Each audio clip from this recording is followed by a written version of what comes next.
Twelfth examination की date आ चुकी है, अनाउंस हो चुका है कि आपके मई मंथ में पेपर होने हैं। अलग अलग स्टेट में अलग अलग मंथ में पेपर होने हैं, लेकिन सबसे मज़ेदार बात यह है कि काफ़ी सारे पोर्शन को डिलीट किया गया है। अब आप बच्चों को ये पता होना चाहिए कि किस पोर्शन में से कितनी तैयारी करनी है।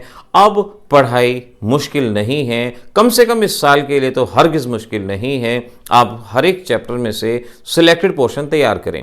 आज मैं आपको इलेक्ट्रोकेमिस्ट्री के बारे में बताने वाला हूं कि इलेक्ट्रोकेमिस्ट्री में से कितना पोर्शन एग्जाम में तैयार करना है, और यकीन मानिए 1 आवर से ज़्यादा का समय नहीं लगेगा इस पोर्शन को तैयार करने के लिए।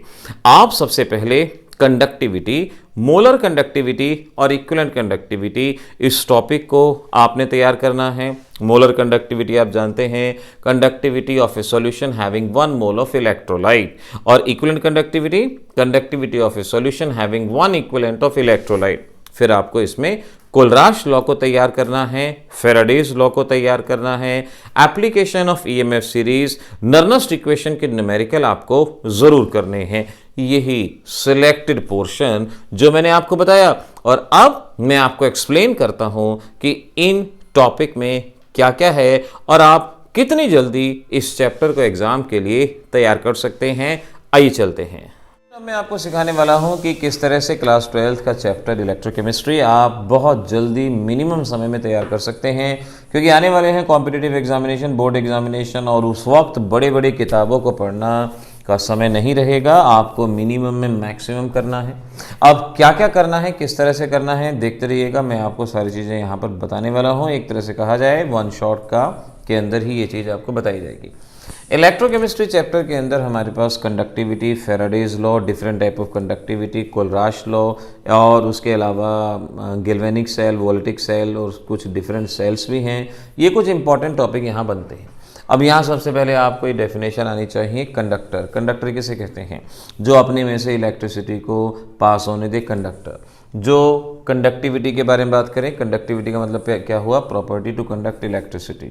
प्रॉपर्टी, कंडक्टर क्या है? सब्सटेंस है, अपने में से इलेक्ट्रिसिटी को पास होने देता है। कंडक्टिविटी क्या है? प्रॉपर्टी है, जो property of conducting the electricity. Conductance क्या है? अमाउंट ऑफ करंट, कि कितना अमाउंट ऑफ करंट उसमें से पास होता है, उसे कंडक्टेंस कहा जाता है। तो बेसिक डिफरेंस की बेसिक डेफिनेशन याद रखो। अब है टाइप्स ऑफ कंडक्टिविटी। 3 तरह की कंडक्टिविटी होती है, तीनों में बहुत सिलेक्टेड पोर्शन जैसे कि बताने वाला हूँ उसी को याद रखना। पहले होती है स्पेसिफिक कंडक्टिविटी, मोलर कंडक्टिविटी और equivalent conductivity. Specific conductance, molar conductance, equivalent conductance भी कहा जा सकता है, लेकिन हम कंडक्टिविटी के टर्म में बात करेंगे। सबसे पहले स्पेसिफिक कंडक्टिविटी। तो हम कहते हैं आपके पास 1 cc सॉल्यूशन है, आपने सॉल्यूशन लिया 1 cc, उसमें कुछ इलेक्ट्रोलाइट है। उस 1 cc सॉल्यूशन से कितनी इलेक्ट्रिसिटी पास होती है, उसे स्पेसिफिक कंडक्टिविटी कहा जाएगा। Conductance of 1 cc solution, specific conductivity. Small के यानी कप्पा, KAPPA, कप्पा से इसको रिप्रेजेंट करते हैं। 1/r into L/A। R हुआ रेजिस्टेंस, L हुआ लेंथ, A हुआ area of cross section. L/A को हम सेल कांस्टेंट के नाम से पहचानते हैं। देखिए R क्या है? रेजिस्टेंस, L क्या है? लेंथ, A क्या है? एरिया। 1/r को कंडक्टेंस भी कहते हैं, G से रिप्रेजेंट करते हैं। L/A cell constant, G star से रिप्रेजेंट करते हैं। तो 1/r की जगह मैं यहां पर क्या लिख सकता हूं? G, सेल कांस्टेंट की जगह G स्टार, तो K is equal to G into G star. ये एक्सप्रेशन ये कॉम्पिटिटिव MCQs के अंदर पूछते हैं कि इनमें से कौन सा एक्सप्रेशन स्पेसिफिक कंडक्टिविटी का है। आप बच्चे इसी फार्मूले को जनरली पढ़ते हैं, वहाँ वो फार्मूला सामने आता है। तभी ये कोई तैयारी डिफ़िकल्ट नहीं होती, बस एक प्रॉपर वे में सही रिलेशन के साथ, सही समय के साथ पढ़ें, चीज़ें अपने आप होती जाती हैं। Molar conductivity. अब मोलर कंडक्टिविटी का मतलब क्या होगा? आपने एक सेल लिया और उसके अंदर आपने 1 मोल इलेक्ट्रोलाइट डाल दिया, 1 मोल इलेक्ट्रोलाइट। तो conductance of a solution having 1 mole of electrolyte, वहाँ पे वॉल्यूम फिक्स था, यानी सिर्फ 1 cc वॉल्यूम था। यहाँ वॉल्यूम फिक्स नहीं है, आपने सेल लिया, सेल का साइज बढ़ाते जा सकते हैं आप, उसमें 1 मोल इलेक्ट्रोलाइट है। अगर 1 मोल इलेक्ट्रोलाइट है तो इसे मोलर कंडक्टिविटी कहा जाएगा, 1 मोल इलेक्ट्रोलाइट। अगर आप किसी भी कंसंट्रेशन पे जैसे आपने 1 मोल उसके अंदर ऐड किया, उसकी मोलैरिटी निकाल ली, ये जो भी उसकी मोलैरिटी आ रही है, किसी भी कंसंट्रेशन पे अगर देखते हैं तो इसे molar conductivity at given concentration कहा जाता है, molar conductivity at given concentration. और अगर आप इसको बहुत ज़्यादा पानी मिला देते हैं, आप बहुत ज़्यादा पानी मिला देते हैं और उस वक्त अगर आप मोलर कंडक्टिविटी देखते हैं तो इसे molar conductivity at infinite dilution, molar conductivity at infinite dilution के नाम से पहचाना जाता है। तो किसी गिवन मोलैरिटी पे अगर आपको कंडक्टिविटी दी गई है तो molar conductivity at given concentration, और ये molar conductivity at infinite dilution formula आएगा alpha degree of ionization molar conductivity at given concentration upon molar conductivity at infinite dilution. ये है dissociation constant K A C alpha square upon 1 minus alpha.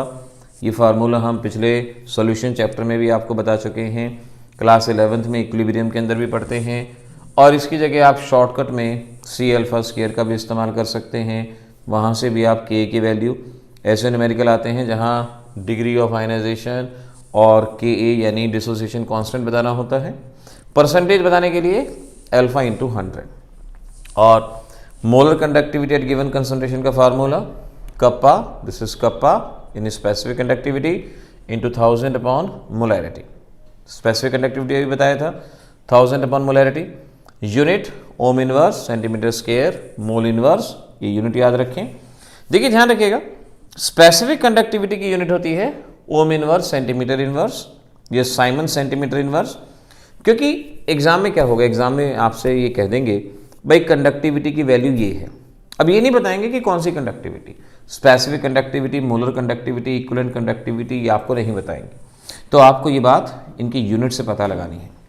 अगर unit दी गई है ohm inverse centimetre inverse तो वो है specific conductivity, लेकिन अगर यूनिट दी गई है ohm inverse centimetre square mole inverse तो वो है आपकी मोलर कंडक्टिविटी, याद रखिएगा। ऐसे ही इक्विवेलेंट कंडक्टिविटी, अभी स्पेसिफिक कंडक्टिविटी में बताया था कि सॉल्यूशन का वॉल्यूम 1 cc, तो जो कंडक्टिविटी वो स्पेसिफिक। अगर उस सॉल्यूशन के अंदर 1 मोल इलेक्ट्रोलाइट डाल दिया तो मोलर कंडक्टिविटी, और ऐसे ही अगर उसी सॉल्यूशन के अंदर 1 इक्विवेलेंट इलेक्ट्रोलाइट डाल दिया तो उसे इक्विवेलेंट कंडक्टिविटी का नाम दिया जाएगा, इक्विवेलेंट कंडक्टिविटी। किसी पर्टिकुलर कंसंट्रेशन पे ले रहे हैं तो equivalent conductivity at given concentration. बहुत ज़्यादा पानी मिला दिया तो उसको कहेंगे equivalent conductivity at infinite dilution. दोनों का रेशियो ले लिया तो ये अल्फा आएगा, जैसे भी आपने पीछे किया। डिसोसिएशन कांस्टेंट बताना है और इक्विवेलेंट कंडक्टिविटी का फॉर्मूला। इक्विवेलेंट कंडक्टिविटी में kappa into 1000 upon normality. Molar conductivity में नॉर्मेलिटी जगह क्या थी, मोलैरिटी। तो दोनों फार्मूले एक जैसे से साउंड करते हैं, याद करने में समझने में कोई भी दिक्कत आपको नहीं आएगी। यूनिट से याद रखिएगा, ओम inverse centimetre square equivalent inverse. Molar conductivity की यूनिट थी ओम inverse centimetre square mole inverse, और ये है ohm inverse centimetre square equivalent inverse. Unit के थ्रू याद रखने की जरूरत होगी। हम जानते हैं नॉर्मेलिटी और मोलैरिटी का एक रिलेशन होता है, आप उसकी बजाय इसको याद रखें, molar conductivity is equal to acidity और बेसिसिटी इनटू इक्विवेलेंट कंडक्टिविटी।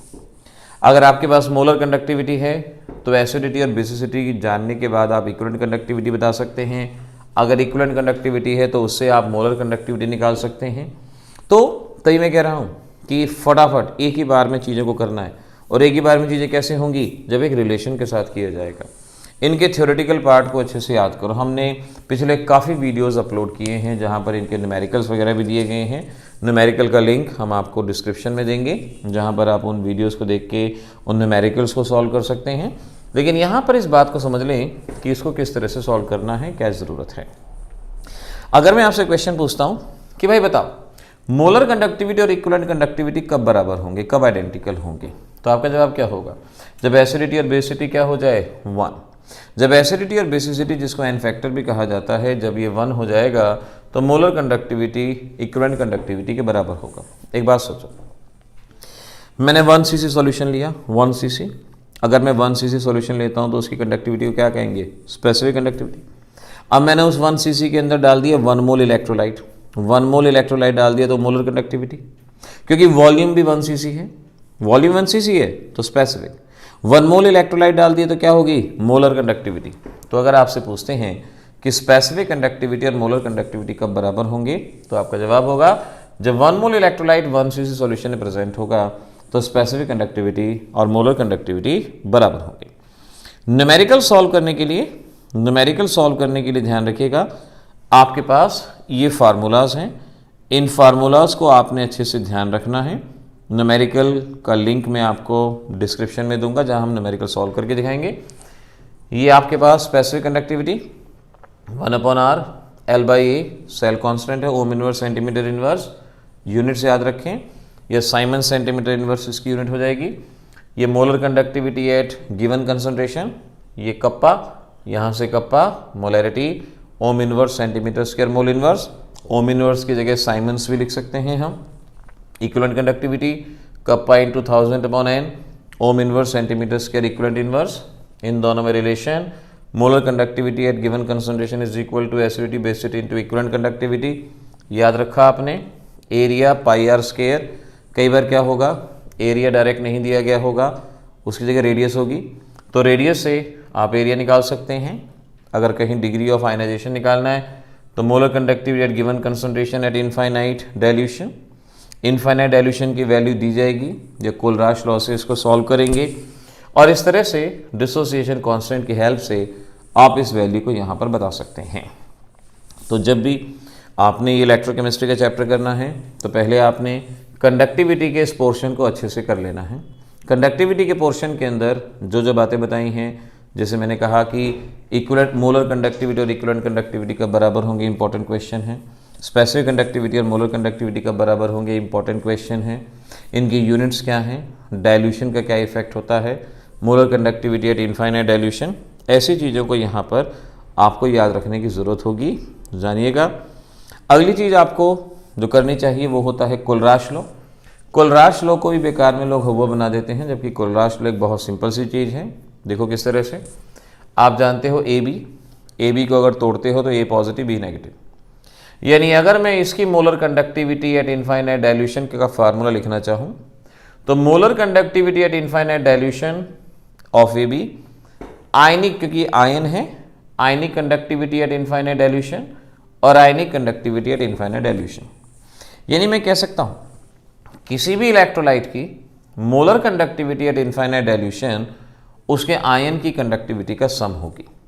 कोई भी सब्सटेंस हो उसके आयन की कंडक्टिविटी का sum molar conductivity at infinite dilution कहलाया जाएगा। तो देखो, total molar conductivity at infinite dilution, total molar conductivity at infinite dilution is the sum of ionic conductivity at infinite dilution. ये कोलराश लॉ के अंदर कहा गया। जैसे ये देखो, AlCl3 टूटेगा एल्यूमिनियम +3 3Cl नेगेटिव, यानी इसकी molar conductivity at infinite dilution किसके बराबर होगी, आयन की conductivity at infinite dilution 3 into ion की कंडक्टिविटी एट इनफाइनाइट डाइल्यूशन, ये इसके बराबर रहेगी। फिर आपसे कहते हैं भाई ऐसा करो, एसिडिक एसिड की कंडक्टिविटी इन तीन चीज़ों से पता लगाओ। आपको CH3COK HCl KCl दिया गया है, इन तीनों को ऐड करो, सब्ट्रैक्ट करो, कुछ भी करो, और इनकी कंडक्टिविटी से इसकी कंडक्टिविटी आपको निकालनी है। तो कैसे करते हैं हम, देखो ध्यान रखो। जिसकी कंडक्टिविटी निकालनी है उसको लिखा, CH3COH की कंडक्टिविटी निकालनी है तो CH3CO और H लिखा। पहले ये देखो कि लेफ्ट हैंड साइड पार्ट उनमें से किसके अंदर दिया गया है। CH3COO आपको CH3COK में दिया गया है, तो जिसमें लेफ्ट हैंड साइड पार्ट वाला है पहले उसको लिखा, यानी मोलर कंडक्टिविटी ऑफ CH3COK। फिर राइट हैंड साइड वाला H देखो किस में है, H HCl में है, फिर HCl को लिखा, यानी molar conductivity of this, molar conductivity of HCl। KCl को बाहर निकाल देंगे तो हमारे पास जवाब आ जाएगा, तो minus the molar conductivity of potassium chloride. इस तरह से कोलराश लॉ को हमें यहाँ पर समझना होगा। कोलराश लॉ के न्यूमेरिकल, ये इसका लिंक मैं आपको डिस्क्रिप्शन में दूंगा, जहाँ आप अगर इंडिविजुअली इसके न्यूमेरिकल की प्रैक्टिस करना चाहते हैं तो वहाँ से प्रैक्टिस कर सकते हैं। लेकिन अभी तो मैं यही बता रहा हूँ कि कैसे बहुत जल्दी से जल्दी इस चैप्टर को बहुत शॉर्ट वे में बहुत आसानी से किया जा सकता है। तो अभी मैंने आपको बताया कंडक्टिविटी और कोलराश लॉ, इनके बारे में। अब इसके बाद की चीज़ें हम धीरे धीरे सीखते जाएंगे, समझते जाएंगे क्या क्या हमें करना होगा धीरे धीरे। लेकिन अब इस चैप्टर के अंदर अगला टॉपिक है फेराडेज लॉ। देखिए आपको करना क्या क्या है, इससे ज़्यादा मायने ये भी रखता है कि आपको किस टॉपिक के बाद कौन सा टॉपिक रिवाइज करना है। अभी तक हमने कंडक्टिविटी कोलराश लॉ के बारे में पढ़ लिया था, अब आगे आपको पढ़ना चाहिए फेराडेज लॉ, ताकि आगे के टॉपिक्स में आपको आसानी रहे। फेराडे के दो लॉ हैं, फर्स्ट लॉ और सेकंड लॉ। इलेक्ट्रोलिसिस के लिए ये लॉज हमें दिए गए हैं। इलेक्ट्रोलिसिस का मतलब आपके पास सॉल्ट है, कैटायन एनायन है, कैथोड है, एनोड है, ये एक इलेक्ट्रोलिटिक सेल है, इलेक्ट्रिसिटी पास करते हैं। कैटायन कैथोड पे डिपॉजिट होता है, एनायन एनोड पे डिपॉजिट होता है। अब यहाँ पर इनका कितना अमाउंट डिपॉजिट होगा, इसको बताने के लिए फेराडे का फर्स्ट लॉ दिया गया है। फेराडे का फर्स्ट लॉ ये कहता है कि भाई जितनी ज़्यादा इलेक्ट्रिसिटी पास की जाएगी उतना ही ज़्यादा अमाउंट डिपॉजिट होगा। जितनी ज़्यादा इलेक्ट्रिसिटी पास की जाएगी उतना ही ज़्यादा अमाउंट डिपॉजिट होगा। Mass of any substance deposited is directly proportional to quantity of electricity passed, यानी mass directly proportional to quantity of electricity. Proportionality का साइन हटाएंगे, Z आएगा, Z को हम इलेक्ट्रोकेमिकल इक्विवेलेंट ECE अलग से नोट कर लीजिएगा, इलेक्ट्रोकेमिकल इक्विवेलेंट और ECE के नाम से जानते हैं। क्वांटिटी ऑफ करंट को हम I इंटू टी, I का मतलब करंट इन एम्पियर, T का मतलब टाइम इन सेकेंड। याद रखना, टाइम सेकेंड्स में, करंट एम्पियर में। करंट इन एम्पियर को I से भी रिप्रेजेंट करते हैं और C से भी इसको रिप्रेजेंट किया जा सकता है। अगर मेरे पास करंट है 1 एम्पियर, टाइम है 1 सेकेंड, I की वैल्यू 1, T की value 1, then M is equal to Z। तो अगर मुझे यहाँ से Z को डिफाइन करना हो तो मैं Z को कैसे डिफाइन करूँगा? मैं कहूँगा Z is equal to mass when 1 ampere current is passed for 1 second, यानी electrochemical equivalent may be defined as amount of a substance deposited when 1 ampere current is passed for 1 second। इसे हम electrochemical equivalent को define कर सकते हैं। अब numericals में किन बातों का ध्यान रखना है, इस पे गौर करते हैं। न्यूमेरिकल्स में देखो फर्स्ट लॉ के न्यूमेरिकल, यहाँ मैं अलग से इसको बताता हूँ, गौर करना। फर्स्ट लॉ के बेसिस पे हमें जिन न्यूमेरिकल को सॉल्व करना है तो किन बातों पे ध्यान देना है, आइए समझते हैं। पहला फार्मूला है amount of substance deposited, atomic mass, quantity of electricity, n factor यानी किसी भी रिएक्शन के दौरान कितने इलेक्ट्रॉन का लॉस या गेन हुआ है, फेराडे। क्वांटिटी ऑफ इलेक्ट्रिसिटी की जगह Q की जगह करंट और टाइम यानी I इंटू टी। तो अब आप इतना जान लो, अगर आपसे स्टेटमेंट में वेट गिवन है या वेट पूछा गया है तो या तो इस फार्मूले का यूज़ करेंगे या इस फार्मूले का यूज़ करेंगे। अगर क्वांटिटी ऑफ इलेक्ट्रिसिटी कहा है, Q निकालना है, अगर करंट दिया गया है तो I है, तो ये आपको डिसाइड करना होगा आप कौन से फार्मूले का इस्तेमाल करेंगे। वेट को एटॉमिक मास से डिवाइड कर दूं, वेट को एटॉमिक मास से डिवाइड कर दूं तो उस क्वांटिटी को मोल कहते हैं। तो वेट और एटॉमिक मास हटा के लिख देते हैं मोल। तो number of mole, quantity of electricity, n factor, Faraday. Quantity of electricity की जगह I into T, n factor, Faraday. तो अब पिक्चर बिल्कुल क्लियर। पिक्चर ये होगी कि अगर वेट निकालना है तो आप इसे कंसिडर करेंगे, अगर नंबर ऑफ मोल आपको दिया गया है या नंबर ऑफ मोल निकालना है तो इन दोनों में से कोई एक फार्मूले पे ध्यान देंगे। क्यों मैंने कहा क्वांटिटी ऑफ इलेक्ट्रिसिटी, ये चार्ज। स्टेटमेंट में कई बार कह देते हैं find out the charge required, अब वो हम समझ ही नहीं पाते कि भाई चार्ज क्या है। तो चार्ज का मतलब क्वांटिटी ऑफ इलेक्ट्रिसिटी या नंबर ऑफ कूलम्स कह लो, तो उसका मतलब भी क्वांटिटी ऑफ इलेक्ट्रिसिटी। आप में से बहुत बार बच्चों की ये शिकायतें होती हैं कि उनसे न्यूमेरिकल सॉल्व नहीं हो पाते। देखिए ध्यान रखो, न्यूमेरिकल कभी भी अपने आप सॉल्व नहीं होंगे, करने पड़ेंगे। और न्यूमेरिकल सॉल्व करने के लिए हमेशा पहले फार्मूलों को समझने के लिए समय दो। उन फार्मूलों को अच्छे से समझो कि किस फार्मूले में वेट है, किस फार्मूले में करंट है, किस फार्मूले में क्वांटिटी ऑफ इलेक्ट्रिसिटी, किस फार्मूले में नंबर ऑफ मोल। जब ये फार्मूले अच्छे से एब्जॉर्व हो जाएंगे तो आप आसानी से सॉल्व कर सकते हो। ये एन क्या बताया, एन फैक्टर। एन फैक्टर का मतलब जैसे इस रिएक्शन के दौरान ये कहा गया कि ये 2 इलेक्ट्रॉन गेन कर रहा है, तो एन फैक्टर का मतलब है कितने इलेक्ट्रॉन का लॉस या गेन होता है किसी भी रिएक्शन के दौरान। इस बात को समझने की ज़रूरत होगी।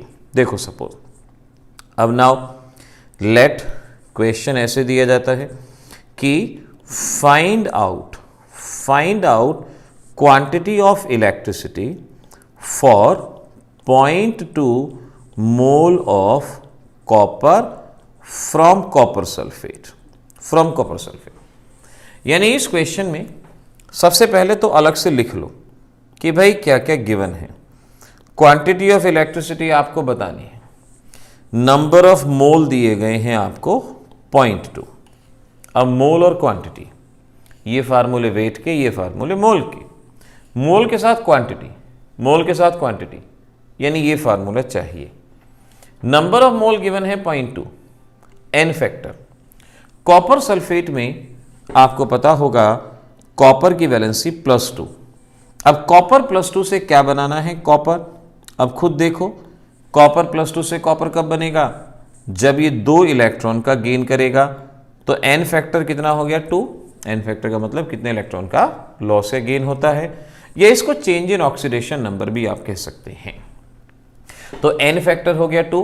फैराडे आप जानते ही हैं, तो हम जान लें मोल कितना 0.2, क्वांटिटी निकालनी है एन फैक्टर 2 फैराडे, और quantity is equal to 0.2 into 2 into Faraday, यानी 0.4 फैराडे ये आपके पास बनेगा। कूलम्स में बताने के लिए 0.4 इंटू 96500 फैराडे की वैल्यू पुट कर देंगे, वैल्यू कूलम्स में आ जाएगी। इस तरह से आपका क्वेश्चन सॉल्व होगा। तो बहुत ध्यान से देख लेना, वेट गिवन है, ये क्या गिवन है, उसके विद रेस्पेक्ट आपको इस तरह के न्यूमेरिकल को सॉल्व करने की ज़रूरत होगी, आप बता सकते हो। ऐसे ही अगले क्वेश्चन पे ध्यान दो, जैसे कहा गया find out wait of copper deposited, wait of copper deposited from copper sulphate when 5 ampere is passed for 1 minute। अब ध्यान से, अगर खुद अंदाजा लगा सकते हो तो अंदाजा लगाओ।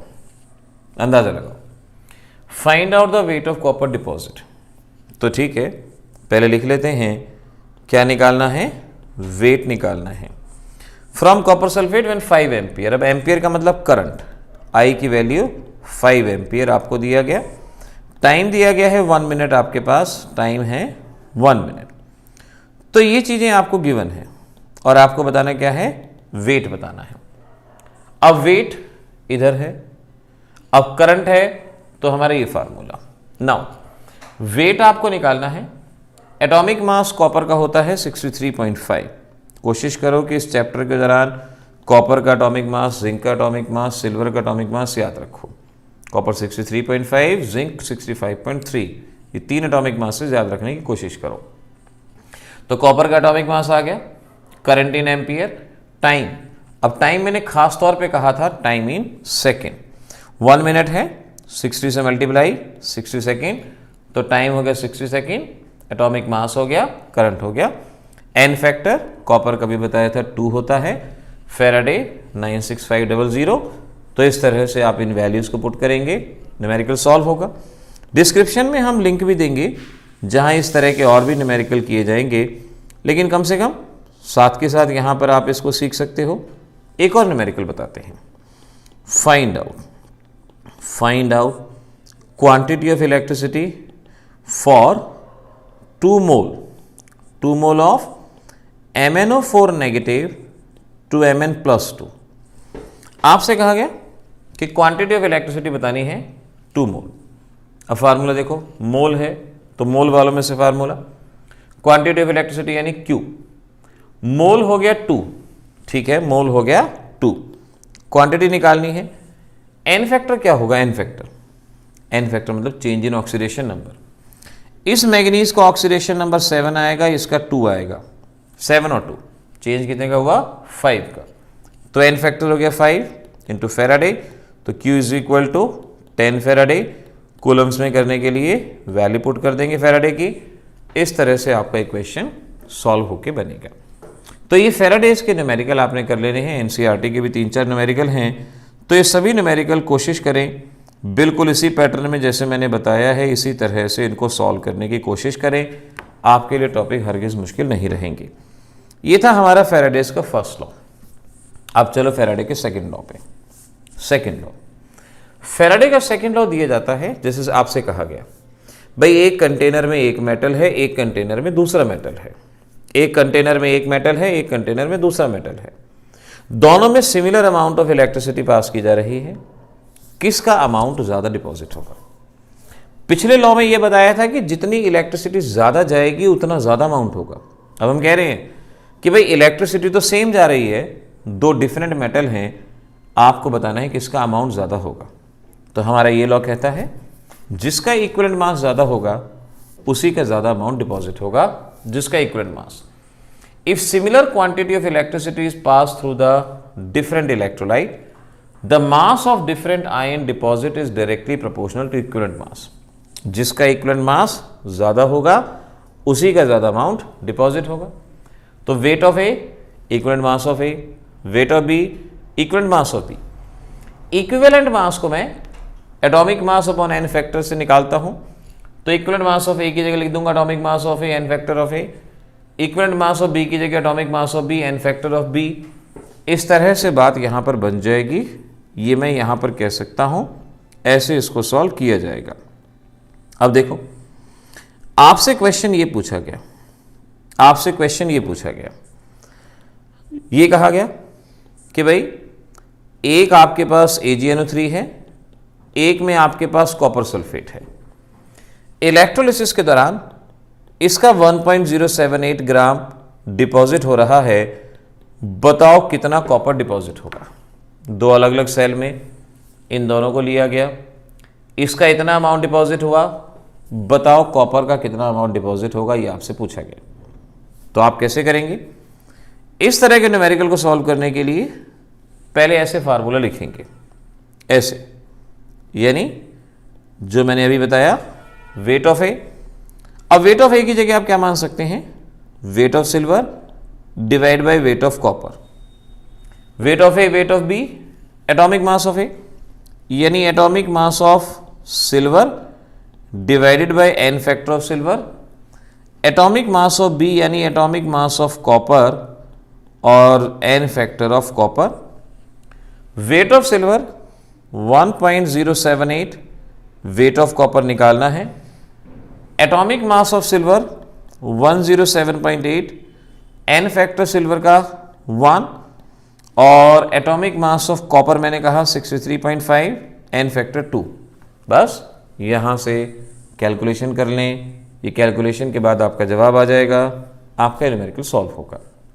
तो न्यूमेरिकल सॉल्व होते हैं, आसानी से होते हैं, थोड़े से एफर्ट्स कीजिए, ज़रूर ये आपसे सॉल्व हो पाएंगे, इनको भूलिएगा नहीं। अगला टॉपिक है इसमें गिब्स एनर्जी और फ्री एनर्जी का। Gibbs energy, amount of energy. देखो गिब्स एनर्जी क्या होती है? डेफिनेशन है एनर्जी का वो हिस्सा जो कुछ यूजफुल वर्क डन करने के काम आता है उसे गिब्स एनर्जी कहते हैं। एनर्जी का वो हिस्सा जो वर्क डन करने के काम आता है उसे गिब्स एनर्जी के नाम से पहचाना जाता है। Delta G is equal to minus work done useful. Minus का मतलब work done by the system. तो न्यूमेरिकल में अगर आपसे कहते हैं डेल्टा जी निकालना है या वर्क डन निकालना है, तो आप समझ जाओ कि भाई इसमें से ही आपको कोई चीज़ यहाँ पर बतानी होगी। नाउ न्यूमेरिकल्स में आपने formula delta G is equal to minus NFE naught cell, ये फार्मूला यूज करना है। E नॉट सेल क्या होता है? E naught cathode minus E naught anode, ये E नॉट सेल होता है। अब जैसे आपको क्वेश्चन दिया गया, ये सेल दी गई है। अगर आप कैथोड एनोड नहीं जानते तो मैं आगे आने वाले टॉपिक में बताने वाला हूं। सेल दी गई है, right hand side cathode, left hand side anode. तो कैथोड कौन हुआ? कॉपर। एनोड कौन हुआ? जिंक। कॉपर का पोटेंशियल 0.34 दिया गया होगा आपको, जिंक का पोटेंशियल -0.76। इस तरह से E नॉट आ गया 1.10। तो E नॉट सेल ये हमें निकालना आना चाहिए, नहीं आता तो मैंने आपको बताया कैथोड माइनस एनोड, कैथोड आपके पास, एनोड आपके पास, वैल्यू गिवन होगी। तो ई नॉट सेल की वैल्यू यहाँ पुट कर दें, फेराडे हो गया 96500, एन फैक्टर, जिंक से जिंक +2 में 2 इलेक्ट्रॉन का इन्वॉल्वमेंट होता है, या कॉपर में देख लो, किसी एक में देख लो कितने इलेक्ट्रॉन का इन्वॉल्वमेंट है, 2 का। एन फैक्टर की वैल्यू पुट कर दिया आपने, आपका न्यूमेरिकल यहाँ आसानी से सॉल्व हो जाएगा, जवाब दे सकते हो। डेल्टा जी आपके पास जूल पर मोल के अंदर इस तरह से पूछा जाएगा। तो देखो मैंने अभी मैं आपको ये बताया कि फैराडेज लॉ में किस तरह से आपको क्वेश्चन करने हैं, कैसे न्यूमेरिकल करने हैं। Faraday first law, second law, दोनों लॉज आपको बताए। उसके अलावा डेल्टा जी के न्यूमेरिकल में यहाँ पर किन बातों का ध्यान रखना है ये बताया गया इस वीडियो के अंदर। अभी तक इलेक्ट्रोकेमिस्ट्री चैप्टर के अंदर आपको हम बता चुके थे कि कैसे आगे बढ़ना चाहिए, किन किन टॉपिक्स को दिमाग में रख के आपको आगे बढ़ना चाहिए। फैराडेज लॉ करने के बाद अब अगली चीज़ इलेक्ट्रोकेमिकल सेल पे आपको पहुंचना है, लेकिन उससे पहले आपको ऑक्सीडेशन, रिडक्शन, रिडॉक्स रिएक्शन और उसकी टाइप के बारे में पता हो। ऑक्सीडेशन का सीधा सा मतलब है लॉस ऑफ इलेक्ट्रॉन। जब कोई भी सब्सटेंस इलेक्ट्रॉन का लॉस करता है उसे ऑक्सीडेशन कहते हैं, और कोई भी सब्सटेंस जब इलेक्ट्रॉन का गेन करता है उसे रिडक्शन कहा जाता है। और अगर कहीं ऑक्सीडेशन रिडक्शन दोनों रिएक्शन हो रही हो तो उसको रिडॉक्स रिएक्शन कहते हैं। रिडॉक्स रिएक्शन दो तरह की, डायरेक्ट रिडॉक्स रिएक्शन, जिसका मतलब अगर ऑक्सीडेशन रिडक्शन एक ही कंटेनर में हो तो उसको डायरेक्ट रिडॉक्स रिएक्शन कहते हैं, और अगर ऑक्सीडेशन रिडक्शन दो अलग अलग कंटेनर में हो रही है तो उसको इनडायरेक्ट रिडॉक्स रिएक्शन कहा जाता है। एक ही सीक्वेंस में इनको याद कर लेना आपके लिए आसान रहेगा।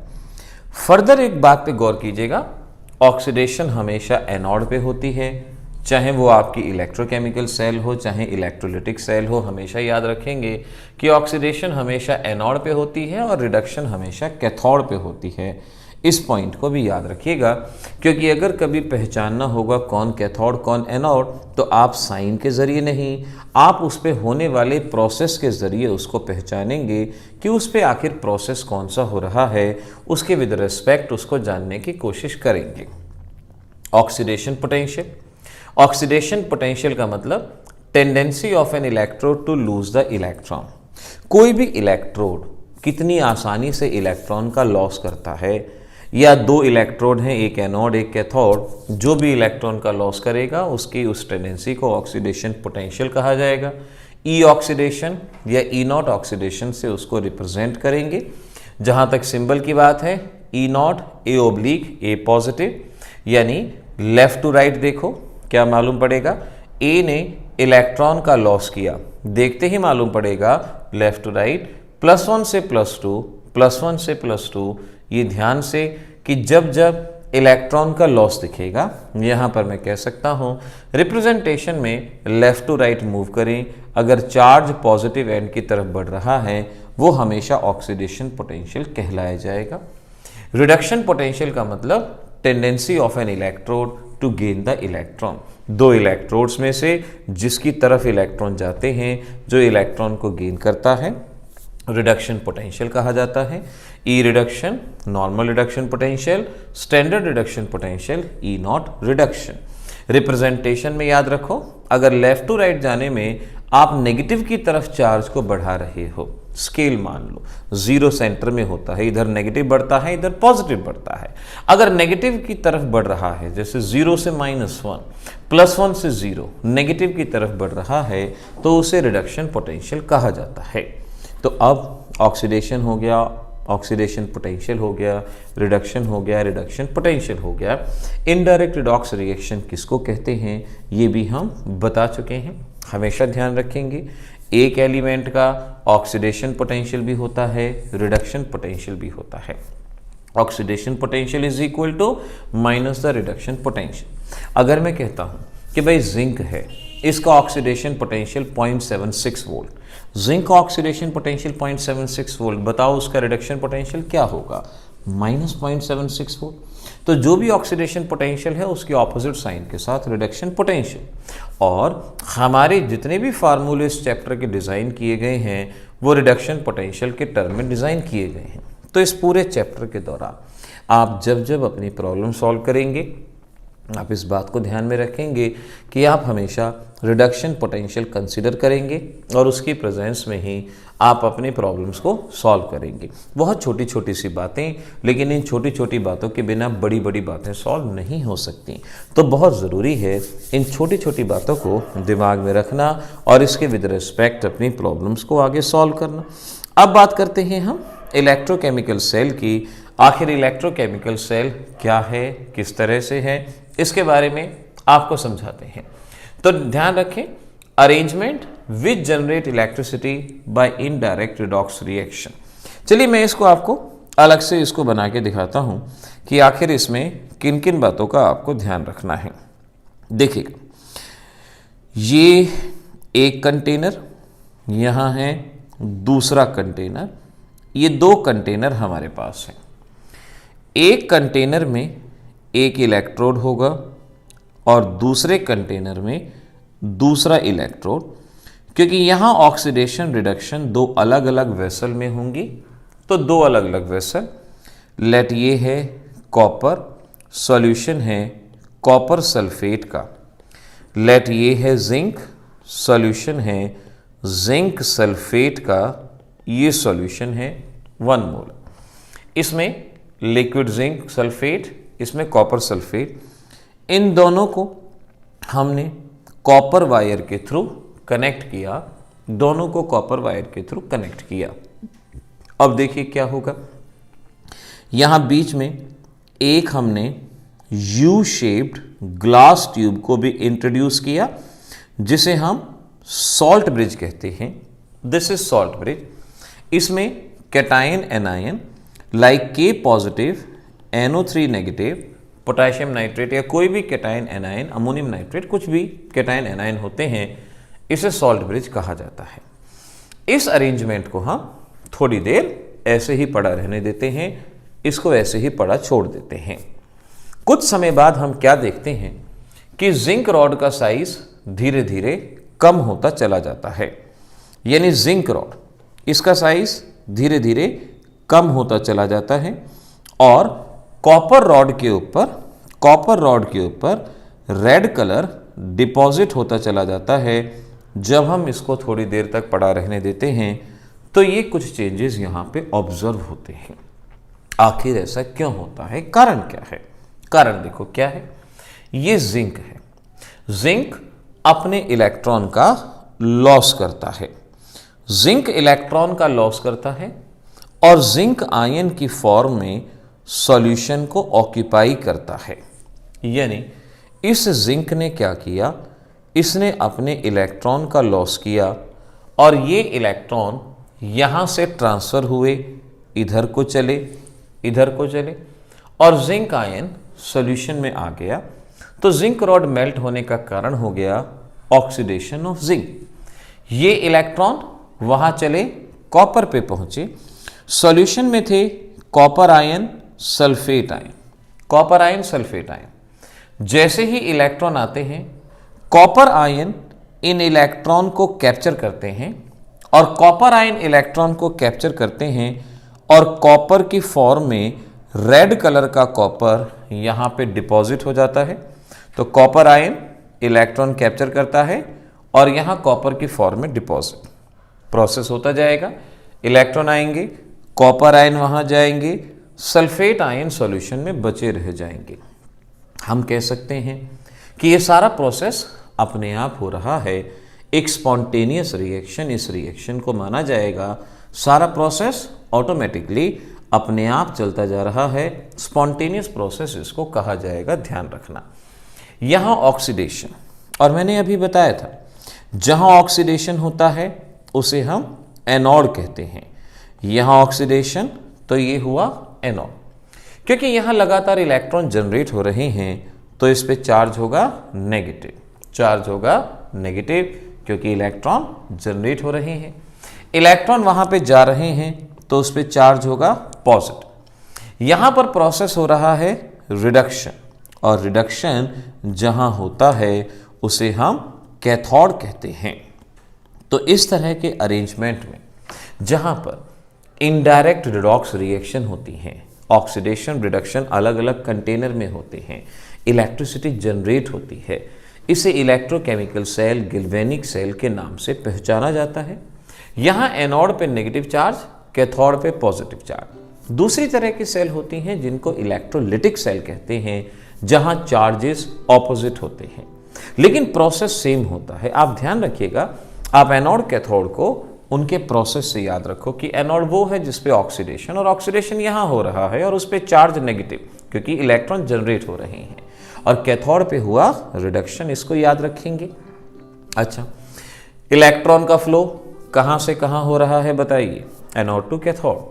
तो करंट कहाँ फ्लो करेगा, करंट इलेक्ट्रॉन के ऑपोजिट, यानी कैथोड टू एनोड करंट का फ्लो रहेगा, उसके ऑपोजिट डायरेक्शन में ये फ्लो बनेगा, ये याद रख सकते हो। सॉल्ट ब्रिज क्या करेगा, अब जैसे जैसे समय बीतेगा यहाँ पॉजिटिव चार्ज बढ़ेगा, और पॉजिटिव चार्ज इतना बढ़ जाएगा कि वो इलेक्ट्रॉन को रोक लेगा, इलेक्ट्रॉन को जाने नहीं देगा। अब इलेक्ट्रॉन को अगर ये रोक लेगा तो इलेक्ट्रॉन नहीं जाएगा, करंट नहीं आएगा, सेल काम नहीं करेगी। बाय चांस इलेक्ट्रॉन चला भी गया तो वहाँ नेगेटिव चार्ज है, नेगेटिव इलेक्ट्रॉन को रिपेल करेगा, आने नहीं देगा। यानी इनमें चार्जेस बढ़ेंगे, और चार्जेस बढ़ने से ये होगा कि सेल काम करना बंद करेगी, सेल काम नहीं करेगी। तो आप चाहते हैं सेल काम करे, चार्जेस को न्यूट्रलाइज करना पड़ेगा। चार्जेस न्यूट्रलाइज कैसे होंगे, सॉल्ट ब्रिज में से नेगेटिव चार्ज आएगा, इसको न्यूट्रलाइज करेगा, पॉजिटिव चार्ज आएगा, उसे न्यूट्रलाइज करेगा। तो सॉल्ट ब्रिज में जो भी कंपोनेंट लिए हैं वो इनको न्यूट्रलाइज करेंगे, और इनके न्यूट्रलाइजेशन होने से ये सेल काम करना शुरू करेगी, सेल में यहाँ पर काम होना शुरू होगा। इस तरह से ये हमारा इलेक्ट्रोकेमिकल सेल और उसकी फंक्शनिंग को देखा।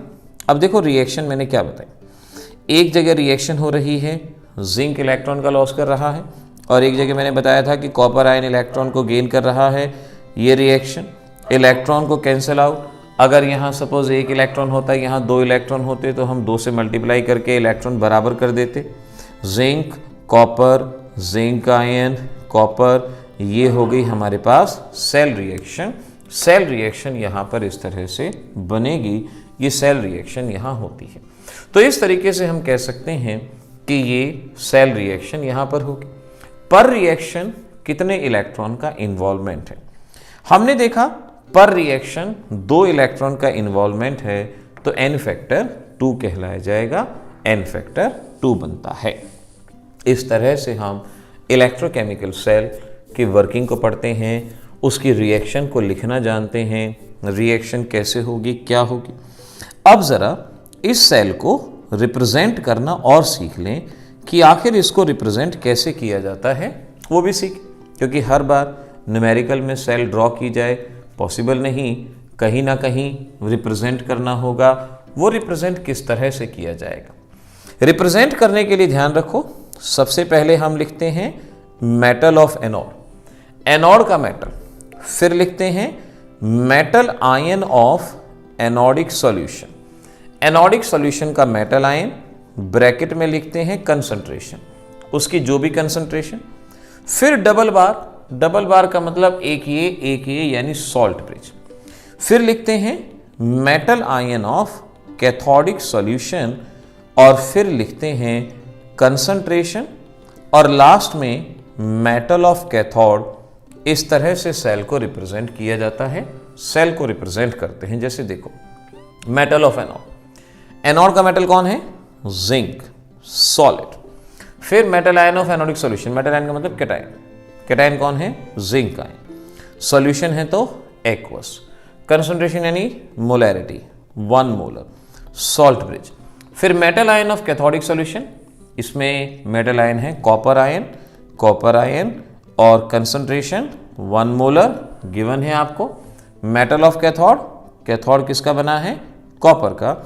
इस तरह से आप सेल को रिप्रेजेंट करना सीख लेंगे, सेल को ऐसे यहाँ पर बताया जाएगा। इस तरह से आप इलेक्ट्रोकेमिकल सेल को रिप्रेजेंट कर सकते हो।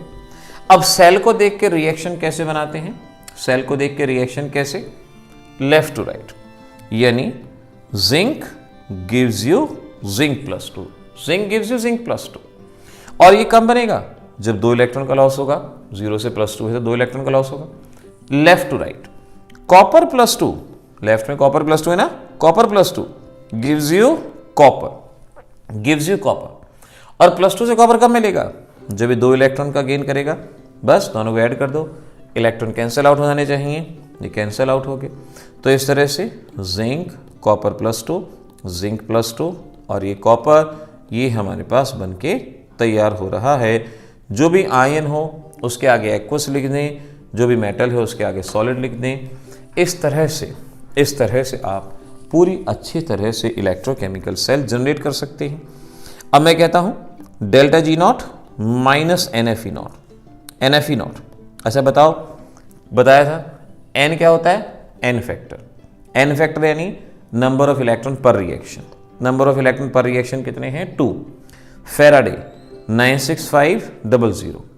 ई नॉट सेल क्या होता है, this is E naught cathode minus E naught anode, cathode minus anode.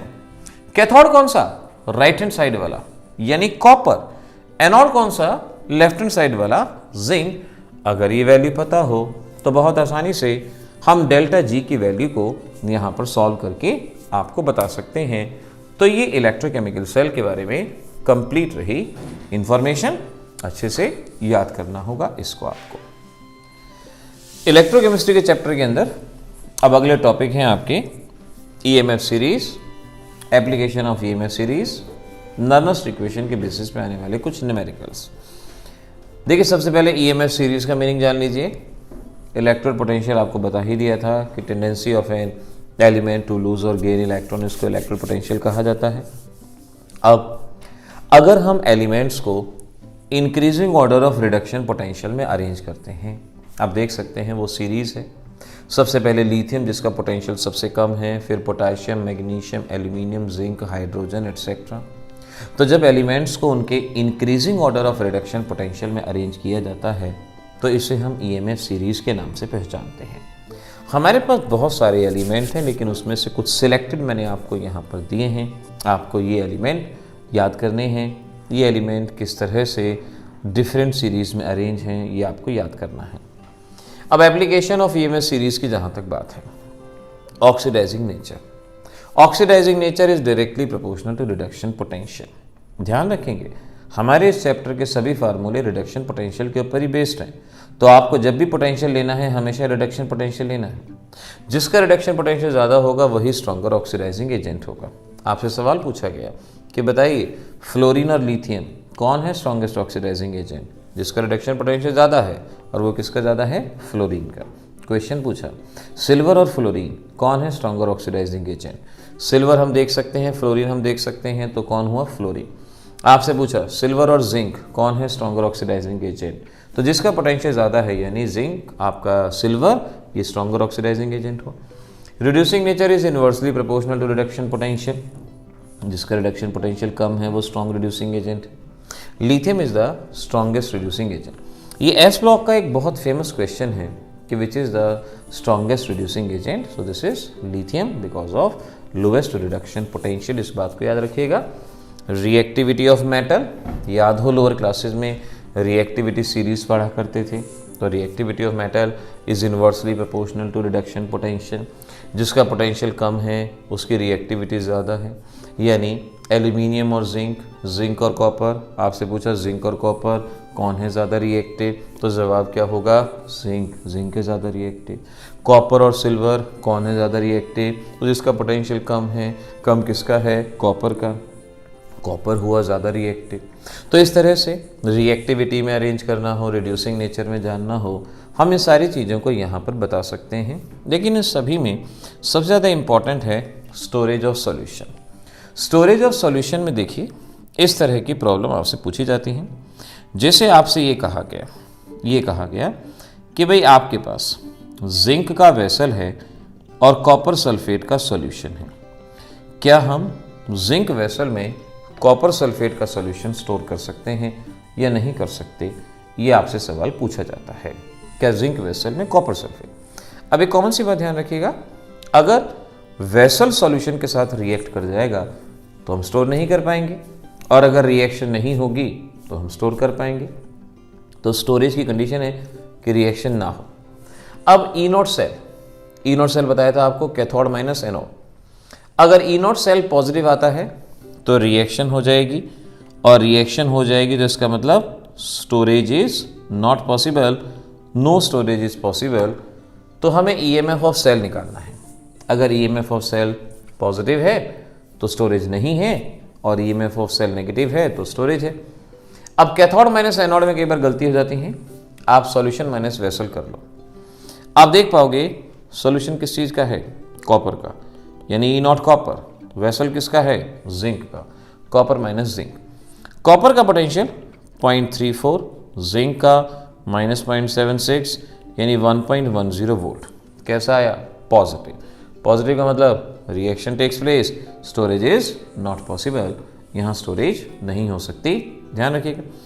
अगर आपसे यही कहते हैं कि भाई जिंक नहीं, सिल्वर का वेसल है, सिल्वर का, क्या हम कॉपर सल्फेट को सिल्वर वेसल के अंदर स्टोर कर सकते हैं, सिल्वर। तो solution minus vessel, solution copper का है और वेसल सिल्वर का। कॉपर का पोटेंशियल 0.34 और सिल्वर का 0.80। हम देख सकते हैं जवाब नेगेटिव में आएगा, और जवाब अगर नेगेटिव में आएगा तो रिएक्शन नहीं होगी, और रिएक्शन नहीं होगी तो स्टोरेज पॉसिबल हो पाएगा। तो कोई भी ऐसा क्वेश्चन आता है जहां स्टोरेज के बारे में पूछा गया है, कोई समस्या है ही नहीं, तुरंत की तुरंत जवाब आप जान सकते हो। अब आगे बढ़ते हैं, नर्नस्ट इक्वेशन। नर्नस्ट इक्वेशन के न्यूमेरिकल को सॉल्व करने की कोशिश करते हैं। नर्नस्ट इक्वेशन, अब नर्नस्ट इक्वेशन का डेरिवेशन तो आपके सिलेबस में नहीं है, सीधा नर्नस्ट इक्वेशन का इस्तेमाल करना आपको आना चाहिए, डेरिवेशन नहीं है। इक्वेशन ध्यान रखें, E cell is equal to E naught cell minus 0.0591 upon n log concentration of product divided by concentration of reactant. E naught cell का मतलब हुआ कैथोड माइनस एनोड। आप चाहो तो इसको कैथोड माइनस एनोड, मैं यहाँ पहले ही इसको E naught cathode minus E naught anode लिख देता हूँ, जिससे बाद में आपको समस्या नहीं रहेगी। सो this is E naught cathode minus E naught anode, ये हमने यहाँ पर लिखा। और ई सेल का मतलब ईएमएफ ऑफ सेल। तो हमारे पास ये फार्मूला है, एन है आपका एन फैक्टर, सिखा चुका हूँ एन फैक्टर कैसे निकालते हैं। Concentration of product upon reactant, ये हमें वैल्यू यहाँ पर चाहिए। अब देखो कैसे, एक एग्जांपल सॉल्व करता हूँ। लेट आपको दिया गया है zinc solid, zinc +2 0.1 molar salt bridge, copper +2 0.01 molar, और ये है कॉपर सॉलिड। आपको ये कोई सेल दी गई है, आपको इसकी ईएमएफ ई सेल कैलकुलेट करना है, आपको ये सेल दी गई है। ध्यान से देख लो, एक ही एग्जाम्पल में सभी क्वेश्चन सॉल्व हो जाएंगे, ध्यान से सीखिए। आपको क्या करना है, सबसे पहले आपको रिएक्शन लिखनी है, और रिएक्शन मैंने लिखनी सिखाई थी आपको लेफ्ट राइट, यानी zinc solid gives you zinc +2। और ये कब बनेगा, जब ये 2 इलेक्ट्रॉन का लॉस करेगा, जिंक से जिंक +2 तो ही बनेगा। Left right, copper +2 gains 2 electron gives you copper solid, ये है। इलेक्ट्रॉन बराबर होने चाहिए, अगर कम ज़्यादा हो तो मल्टीप्लाई करेंगे। सपोज ये 1 होते, ये 2 होते, तो इसको 2 से मल्टीप्लाई कर देते, इलेक्ट्रॉन कैंसिल आउट हुआ, तो ओवरऑल रिएक्शन आ गई। जिंक सॉलिड, आयन के आगे हमेशा एक्वस लिख देना चाहिए, और ये जिंक +2 एक्वस, और ये है कॉपर सॉलिड, ये बन गई आपकी रिएक्शन, ये रिएक्शन बन गई। अब आसानी के लिए क्या करो, सॉलिड का एक्टिव मास 1 होता है, कोई भी सॉलिड अगर दिखे उसे पहले ही हटा दो, कोई भी सॉलिड दिखे उसको पहले ही हटा दो। अब इक्वेशन मैंने आपको क्या बताई थी, इक्वेशन मैंने आपको बताई थी E cell is equal to E naught cathode minus E naught anode, और 0.0591 upon n log product upon reactant product में है zinc ion coefficient 1 divided by copper ion coefficient 2 coefficient 1 ये लिखा। कैथोड एनोड कौन? Right hand side cathode, left hand side anode. तो मैं cathode की जगह यहां लिख सकता हूं कॉपर और एनोड की जगह लिख सकता हूं मैं जिंक। मैंने ये लिखा एन क्या है? N factor. एन फैक्टर का मतलब है नंबर ऑफ इलेक्ट्रॉन पर रिएक्शन। अब पर रिएक्शन हम देख सकते हैं यहां भी 2 इलेक्ट्रॉन, यहां भी 2 इलेक्ट्रॉन, तो पर रिएक्शन यहां पर एन की वैल्यू कितनी होगी हमारे पास 2, तो पर रिएक्शन हमारे पास एन फैक्टर 2 हो गया। अब आपने यहां पर कंसंट्रेशन की वैल्यू पुट करनी है। जिंक आयन कंसंट्रेशन हमारे पास गिवन है 0.1 मोलर, कॉपर आयन कंसंट्रेशन हमारे पास गिवन है 0.01 मोलर। अब इन वैल्यूज को हम पुट करेंगे। कॉपर का पोटेंशियल हमें पता होना चाहिए, तभी मैंने आपको याद करने को कहा, नहीं तो आपको दिया भी जाएगा एग्जाम में। और ये आपके पास 0.34 कॉपर का, जिंक का -0.0591/2 लॉग जिंक आयन कंसंट्रेशन ये आ गई 0.1, कॉपर आयन कंसंट्रेशन 0.01। पॉइंट हटाया लॉग 10 बचेगा और ये हम कहेंगे 1.10 0.0591/2 लॉग 10। लॉग 10 1 होता है, तो ये सॉल्व करके 1.10 -0.0591 0.0591/2 लॉग 10 1, बस इसको सॉल्व कर लेंगे, हमारा जवाब यहाँ पर बनेगा। इस तरह से हमें नर्नस्ट इक्वेशन में आने वाले क्वेश्चन को सॉल्व करने की ज़रूरत होगी और बहुत आसानी से आप इस टाइप के क्वेश्चन को यहाँ पर सॉल्व कर सकते हो। तो इस तरह से ये तो बात रही नर्नस्ट इक्वेशन के न्यूमेरिकल की। मैं इसमें एक न्यूमेरिकल की प्रैक्टिस आपको और करवा देता हूँ ताकि थोड़ा सा पक्का हो जाइए। लेट आपको सेल दी गई है chromium +3 0.1 molar, salt bridge Fe+2 0.01 molar और ये है आयरन ई दिया गया। न्यूट्रल के आगे अपने आप सॉलिड लगा लें, आयन के आगे एक्वस लगा लें। सबसे पहले रिएक्शन लेफ्ट राइट जो सिखाया था अभी, यानी क्रोमियम गिव्स यू क्रोमियम +3। अब क्रोमियम से क्रोमियम +3 कब बनेगा? जब ये 3 इलेक्ट्रॉन का लॉस करेगा। Fe+2, अगर आपके पास Fe+2 है, ये 2 इलेक्ट्रॉन का गेन करेगा और Fe सॉलिड के अंदर कन्वर्ट होगा। अब ज़रा ध्यान से देखो, यहाँ 3 इलेक्ट्रॉन या 2 इलेक्ट्रॉन बराबर होने चाहिए, मल्टीप्लाई बाय 2 मल्टीप्लाई बाय 3, 2 से मल्टीप्लाई किया 6 हो गए, 3 से मल्टीप्लाई किया 6 हो गए, इसको कैंसिल आउट किया। So twice chromium solid, thrice Fe+2 aqueous, twice chromium +3 aqueous, thrice iron solid. इस तरह से आएगी रिएक्शन। सॉलिड को कैंसिल आउट कर दो पहले ही। अब E cell is equal to cathode minus anode. Cathode कौन है? आयरन, तो E0 iron minus E0 chromium 0.0591 upon n factor. N factor बताया था पर रिएक्शन 6 इलेक्ट्रॉन, लॉग प्रोडक्ट में क्रोमियम है, raise to the power coefficient, ये कोफिशिएंट बच्चे भूल जाते हैं, आप ना भूलें, अपॉन रिएक्टेंट यानी Fe+2 पावर 3, ये आ गया। आयरन का ऑक्सीडेशन नंबर -0.45 और क्रोमियम का ऑक्सीडेशन नंबर -0.75।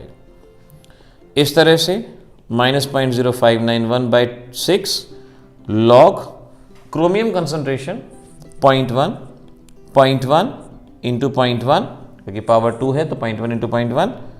आयरन की कंसंट्रेशन 0.01, तो 0.01 इंटू 0.01 इंटू 0.01। बस अब आपने इसको सॉल्व कर लेना है। 10⁴ आपके पास आएगा और इस वैल्यू को सॉल्व करने के बाद आप समझ पाओगे कि ये रहेगा आपका पूरा सॉल्व करके log 10⁴। और जब log की सॉल्व करते हैं तो पावर आगे आ जाती हैं, यानी ये log 10⁴ सॉल्व करके बनेगा 4 log 10 1 होता है। तो बस आपने इसको सॉल्व करना है, ये 4 है 0.0591/6, इसको सॉल्व कर लें, जवाब आएगा 0.2606 वोल्ट। ये आपका जवाब यहाँ पर बनेगा। टर्नर-नस्ट इक्वेशन के ये सभी क्वेश्चंस बिल्कुल आइडेंटिकल वे में, जैसा कि मैंने बताया, आपने इसी तरह से सॉल्व करने हैं। एनसीईआरटी के अंदर 4 क्वेश्चन गिवन हैं। एनसीईआरटी बुक में 4 क्वेश्चन हैं, उन चारों क्वेश्चंस को सॉल्व कर लेंगे, हमारा टॉपिक अच्छे से तैयार हो जाएगा। अब ध्यान रखिएगा, डिस्क्रिप्शन में आपको लिंक देंगे जहां पर आप इनकी और प्रैक्टिस के लायक वीडियोस देख सकते हैं, जिसमें फर्दर हमने एमसीक्यूज़ लेवल के लिए, जो बच्चा एमसीक्यूज़ की तैयारी करना चाहे उसके लिए बताया गया है, इलेक्ट्रोलिसिस के बारे में भी बताया गया है। और जहाँ तक सेल की बात है तो मैं कहूँगा फ्यूल सेल इस चैप्टर में से ज़रूर, फ्यूल सेल की रिएक्शन सिंपल सी रिएक्शन है, उसको याद कर लेना है। लेड सेल के बारे में आपने चार्जिंग और रिचार्जिंग की रिएक्शन याद कर लेनी है। ये चैप्टर आपका पूरी तरह से एग्ज़ाम के लिए तैयार हो जाएगा, इन पॉइंट्स को याद रखना। तो इस तरह से बच्चों, ये हमारा चैप्टर इलेक्ट्रोकेमिस्ट्री यहाँ पर फिनिश होता है। जैसे बताया उसी तरह से इसको याद कीजिए, आसानी से तैयारी होती जाएगी। All the best.